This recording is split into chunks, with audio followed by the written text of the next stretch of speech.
आज मैं आपको एक ऐसी कहानी सुनाने जा रहा हूँ जो शायद आप लोगों की ज़िंदगी के साथ भी जुड़ी हुई होगी। कहानी शुरू होती है 19 अगस्त 2020 से और बस 100 दिनों के बाद आंखों से ओझल हो जाती है और रह जाती है उसकी बस एक आहट।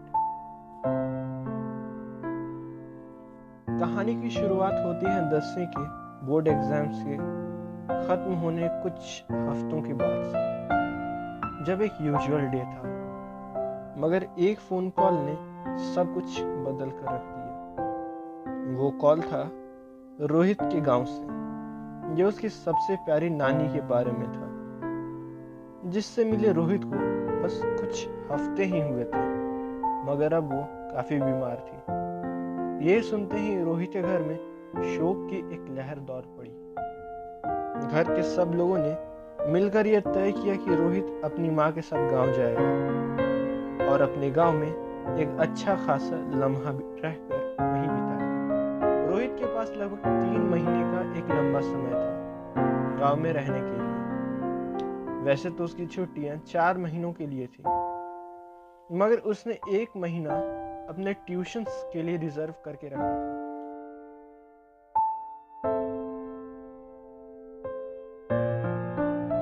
अब रोहित को गांव गए लगभग 2 महीने हो चुके थे। अच्छे स्मार्टफोन और नेटवर्क के चलते उसके लिए ये 2 महीने बस 2 हफ्तों के बराबर थे।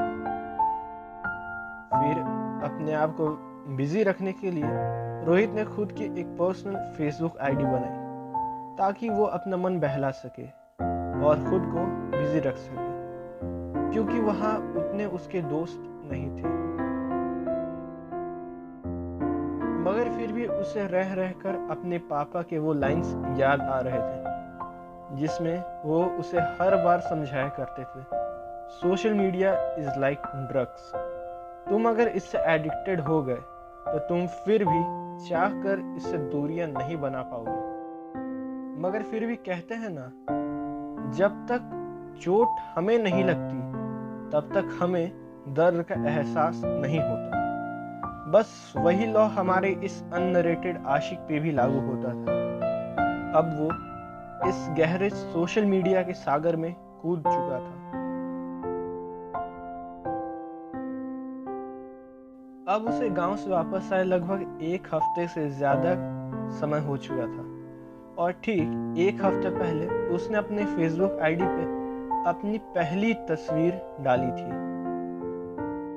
और उसमें उसे काफी अच्छा रिस्पांस मिल रहा था अपने नए दोस्तों की तरफ से। 100+ लाइक्स और 50+ कमेंट्स पाकर रोहित काफी एक्साइटेड हो गया था। मगर जिस चीज से सबसे ज्यादा वो अट्रैक्ट हो रहा था वो था रेड नोटिफिकेशन डॉट, जो उसके फेसबुक मैसेंजर से उसकी तरफ झांक रहा था और उसे अपनी ओर बुला रहा था। वो काफी डरा हुआ भी था और साथ ही काफी एक्साइटेड भी।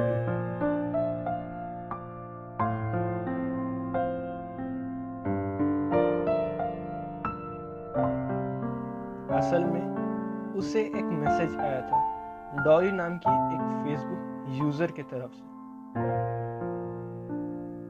और वो इस मैसेज को देखकर काफी हैरान रह गया,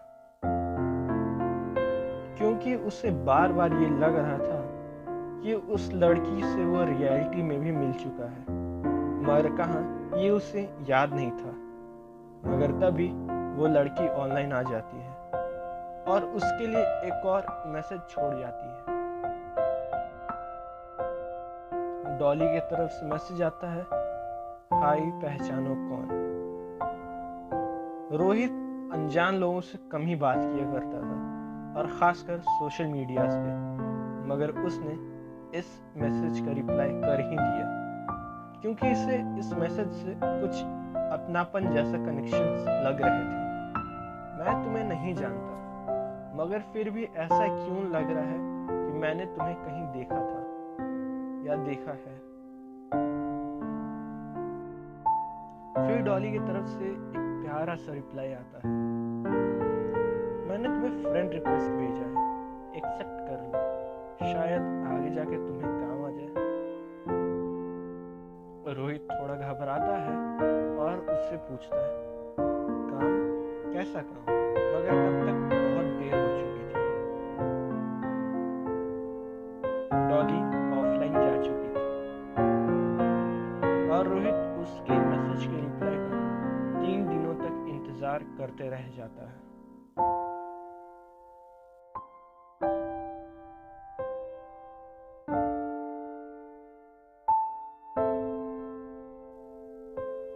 और फिर एक दिन जब रोहित ट्यूशन नहीं जा पाता है, तब उस लड़की का उसे मैसेज आता है, आज तुम ट्यूशन क्यों नहीं आई?